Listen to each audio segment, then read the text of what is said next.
नमस्कार, good morning family. 6:30 वाजलेत आणि मी कामावर पोचली. आज जरा उशीरच झाला, पण आज 6:30 वाजलेत तरी अंधार भुडूक आहे. बाहेर काय उजेड पडलेला नाही आणि त्यात माझी तब्येत आहे खराब. मला खूप जास्त सर्दी झाली आहे आणि नाक एवढं गळतं आहे की डोळ्यातनं पण पाणी येतं आहे. पण आता अचानक कसं काय सुट्टी मिळणार, तर मग मी आली आहे कामावर.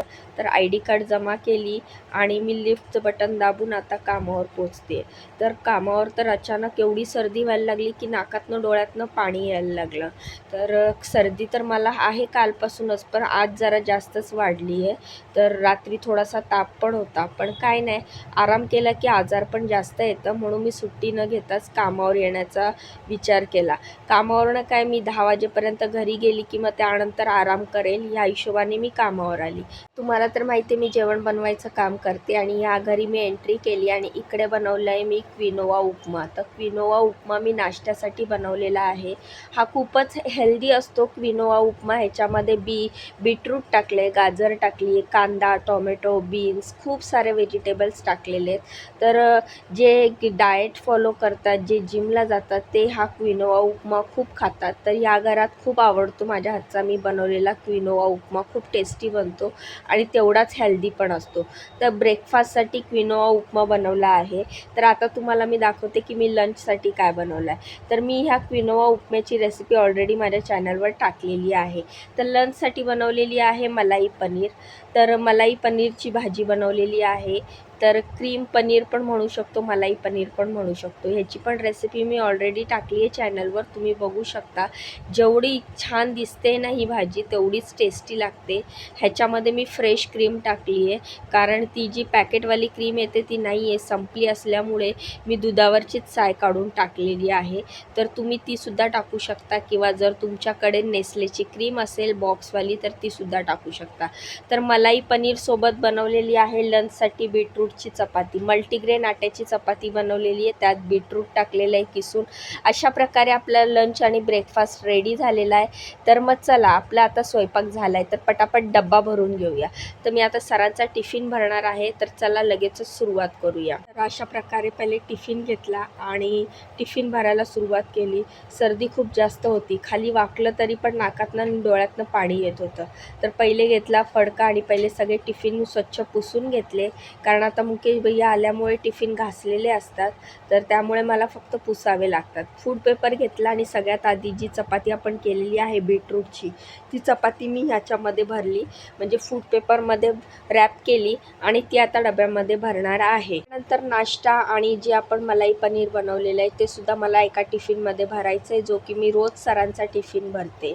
तर मंडळी, असे पण काही लोक असतात जे चॅनलवर येतात, व्हिडिओ बघतात, शोधतात माझी कुठे काही चुकी दिसते का काय, आणि मग नंतर त्याच्यावर गॉसिप्स करतात, त्याच्यावर बोलतात. तर असे आपले लोक सुद्धा असतात, बाहेरचे सुद्धा लोक असतात.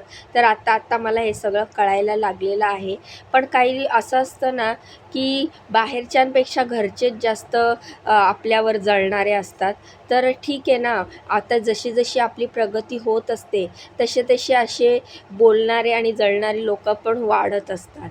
तर काही नाही, तुम्ही माझी फॅमिली आहात, तुम्ही माझी यूट्यूब फॅमिली आहात, तुम्ही मला खूप सपोर्ट करतात, खूप छान छान कमेंट करतात आणि तुमच्याच या सर्व पाठिंब्यामुळेच मला हे सगळं शक्य झालं आहे. तर मी तुम्हाला माझ्या मागच्या व्हिडिओत सांगितलं आहे की माझं चॅनल मॉनिटाईज झालेलं आहे आणि मला आता गुगल ॲड्सकडनं ईमेल पण आलेला आहे की येत्या वर्किंग डेजमध्ये माझा पेमेंट जो आहे यूट्यूबचा पेमेंट, तो माझ्या अकाउंटला जमा होणार आहे. तर तुमच्या आशीर्वादामुळेच हे सगळं शक्य झालेलं आहे. आणि स्वामी म्हणतात ना, भिवू नकोस, मी तुझ्या पाठीशी आहे. आणि मला स्वामींवर पूर्ण विश्वास आहे, कारण अशक्य ही शक्य करतील स्वामी. ज्याचा मी कधी विचारही केला नव्हता की माझं चॅनल कधी मॉनिटाईज होईल किंवा माझे 4000 तास तरी कंप्लीट होतील. अशा परिस्थितीत माझे 4000 तास तर कंप्लीट झाले, माझं चॅनल मॉनिटाईज झालं, शिवाय माझे $100 पण पूर्ण झाले आणि आता माझा पेमेंट येणार आहे. तर त्यावर पण मी तुमच्यासाठी एक स्पेशल व्हिडिओ बनवणारच आहे. तर सर्वात आधी तुमचे मनापासून आभार. अशा प्रकारे सरांचा टिफिन भरून झाला आणि तुम्ही केलेल्या सपोर्टमुळेच हे सगळं शक्य झालं आणि मला आता लवकरच माझा यूट्यूबकडनं पेमेंट येणार आहे. तर ही सगळी गोष्ट मी मुद्दामून सोशल मीडियावर सांगत आहे, कारण जी लोकं माझ्यावर जळतात ना, त्यांना अजून जळू दे आणि मला त्याचा काहीही फरक पडत नाही. मी ज्या गतीने चालत आहे त्या गतीनेच मी चालत राहणार. मी माझी मेहनत करतच राहणार. मात्र मी माझे कर्म वाईट करणार नाही, कोणाला वाईट बोलणार नाही, कोणाशी वाईट वागणार नाही. कारण स्वामी म्हणतात, तू जर नेकीने वागलास तर तुला मी नक्की साथ देईल, तुझ्या पाठीशी उभे राहील. पण ज्यांचे कर्म वाईट असतात त्यांच्या पाठीशी देव कधीच नसतो. म्हणून एखाद्या वेळेस देव म्हणतो की तू माझी पूजा नाही केलीस तरी चालेल, पण तुझे कर्म वाईट करू नकोस, एखाद्याला त्रास देऊ नकोस, एखाद्यावर अन्याय करू नकोस. आणि ती शिकवण स्वामींनी दिलेली मी माझ्या मनात जपून ठेवलेली आहे. म्हणून एखाद्या वेळेस मी देवाजवळ, स्वामींजवळ हात जोडायला जरी विसरली किंवा राहिलं तरी हरकत नाही असं मला वाटतं. माझ्याकडनं ते चुकून झालं तर चालेल, पण मी माझ्या हातून जाणून बुजून एखाद्यावर अन्याय करणार नाही, एखाद्याला त्रास देणार नाही. आणि एखाद्याच्या जेव्हा मनातनं आपण एखाद्याला त्रास देतो आणि त्याच्या मनातनं जो तळतळ निघतो ना, तो खूप वाईट असतो. आणि त्यामुळेच एखाद्याचं असे हाय घेऊ नये, तळतळ घेऊ नये. आणि तेच माझ्यासोबत सध्या घडतं आहे. पण तरीही मी अशीच हसत असते, कारण मला विश्वास आहे की माझ्यासोबत कोणी कितीही वाईट केलं, मला किती त्रास देण्याचा प्रयत्न केला, मला किती मागे खेचण्याचा प्रयत्न केला, तर माझे स्वामी माझ्या पाठीशी आहेत. आणि जेव्हा जेव्हा मी त्रासात असते मला स्वामी दिसतात आणि स्वामी मला म्हणतात की भिवू नकोस, मी तुझ्या पाठीशी आहे आणि तू अशीच पुढे चालत राहा. तर त्यामुळे मी आता अशा कुठल्याच संकटांना घाबरत नाही, मी कुठल्याच संकटांचा विचार करत नाही. उलटं जे माझ्याबद्दल वाईट विचार करतात, मला मागे खेचण्याचा प्रयत्न करतात, माझ्याच चॅनलवर येऊन माझेच व्हिडिओ बघून माझेच व्हिडिओंबद्दल मलाच कमेंट करतात की मी असं करते तसं करते, मला त्याचा काही फरक पडत नाही.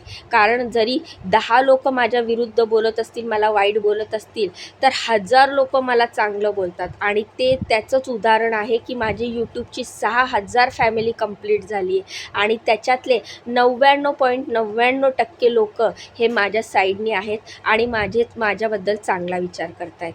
तर दुसऱ्या घरी मी पोचली, मऊ आणि गोल गरगरीत असे आलू पराठे बनवले, कर्ड राईस बनवला. बघू शकता किती छान मस्त उडदाची डाळ आणि मोहरी आणि कढीपत्ता, लाल मिरचीची फोडणी दिली आहे मी आणि अशा हा कर्ड राईस बनवलेला आहे. तर मंडळी, आजच्या व्हिडिओ मला तुम्हाला सांगण्याचं तात्पर्य एवढंच आहे की आपण पुण्य करू शकलो नाही ना तरी चालेल, पण पाप मात्र करू नये. तर खूप जबरदस्त सर्दी होत होती, मला खूप जास्त नाक गळत होतं, सारख्या शिंका येत होत्या आणि हे एवढे भांडे मला घासायची होती, तर ते पाण्यात मला बेसिनमध्ये हात घातला की शिंका येत होत्या, नाकातनं पाणी गळत होतं. पण आता कामावर आली आहे म्हटलं तर काम तर करावंच लागेल ना. तर कामावर आली आहे तर मग मी कामाला सुरुवात केली. म्हटलं चला, घरी गेल्यावर तर आपल्याला आराम करायचाच आहे. तर बघू शकता तुम्ही असे हे मस्त आलू परोठे झालेले, गोल गरगरीत मऊ मस्त. कर्ड राईस पण मी मस्त डब्यात काढून झाकून ठेवलेला. सगळी भांडी घासून ठेवलेत, किचन गॅस सगळं क्लीन केलं आहे, भांडी घासून पुसून जागेवर ठेवली आहे आणि आता घरी जाऊन आराम करणार आहे. कारण की आज मी काहीच काम करणार नाही, मला खूप जास्त सर्दी झाली आहे. मग काय, घरची कामं मुलं आणि मिस्टर हे मिळून करतील. आज मला आयतं ताट मिळणार आहे, कारण मला खूप जास्त त्रास होतो आहे. म्हणून मग मी आता पटापट कामावरून आता घरी जायला निघाली आहे. खूप जास्त नाक गळते, सारखं सुर करून वैताग आला आहे आणि रुमालाने नाक पुसून माझं नाक पूर्ण लाल झालं आहे. तर अशा प्रकारे बघू शकता माझी धन्नोला मी पार्क केलेले आहे. तर धन्नोला स्टार्ट केला आणि मी घरी पोचली. तर असा होता हा आजचा दिवस रोजच्या प्रमाणे. तर कसा वाटला व्हिडिओ कमेंट करून सांगा. व्हिडिओला लाईक करा, चॅनलला सबस्क्राईब करा, मला खूप सपोर्ट करा. श्री स्वामी समर्थ.